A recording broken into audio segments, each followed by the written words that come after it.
A difficult childhood, fatherless homes, gang warfare, and constant problems with the law were common events for these two fighters.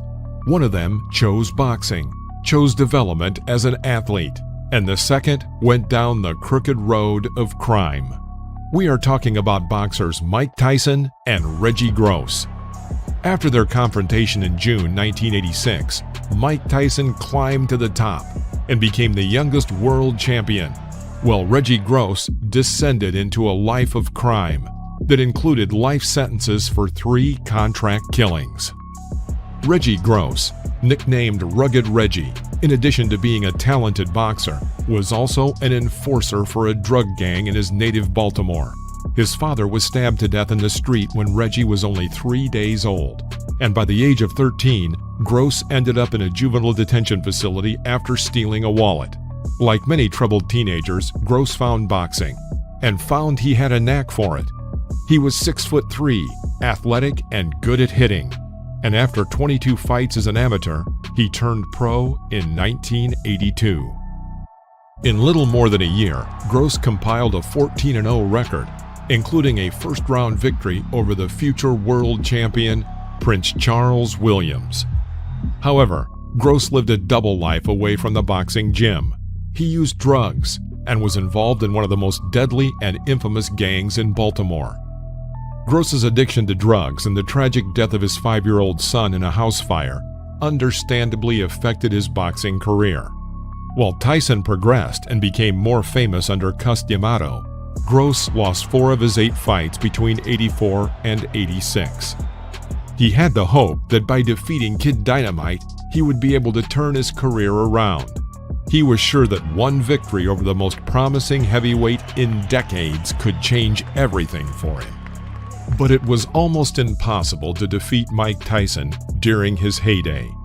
Despite his young age of only 19, Mike was one of the most devastating knockout punchers in boxing, having knocked out 19 of his 21 opponents by the time he faced Rugged Reggie at Madison Square Garden. Uppercut, and Marvis is hurt. Tyson finished 19 opponents in a row ahead of schedule and won the last 2 fights by unanimous decision.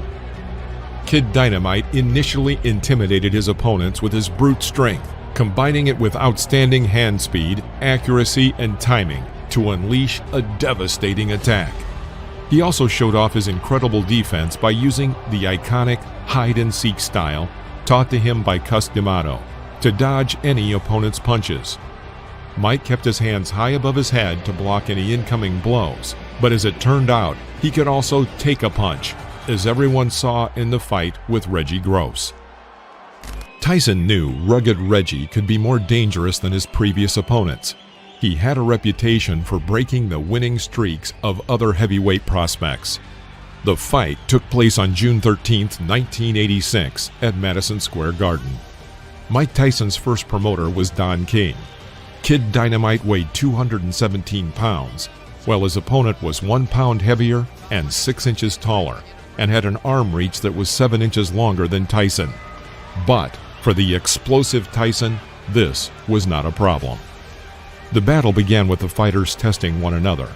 Gross threw good jabs and showed good footwork. Tyson pressed and tried to close the distance with his signature swoops. Rugged Reggie managed to evade several of his opponent's attacks, and he worked on counterattacks with crosses. There were 2 dangerous hooks from Tyson, but Gross got lucky each time.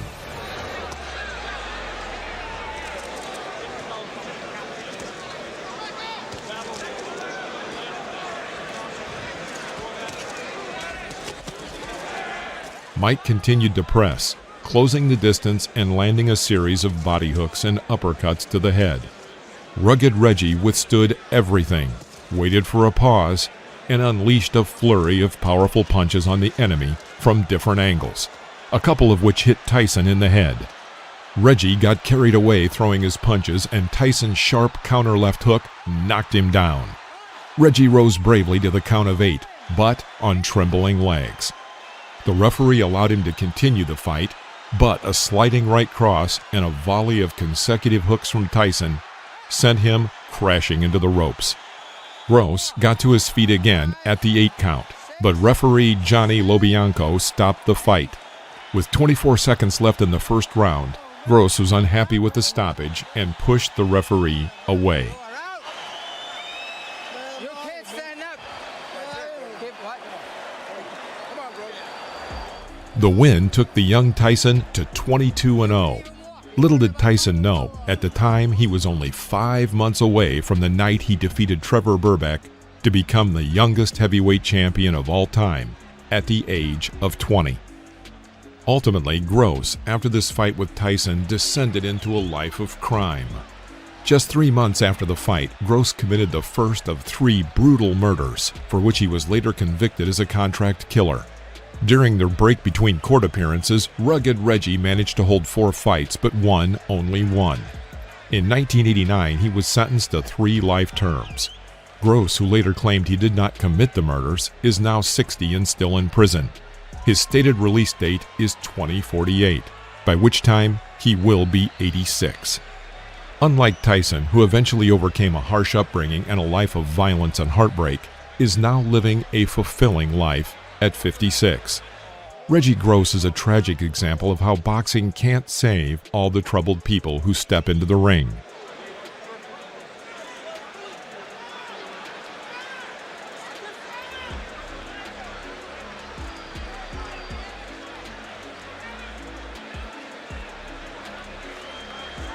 If you enjoyed this video, please click the like, leave us a comment, and hit the bell to turn on notifications so you won't miss our next videos.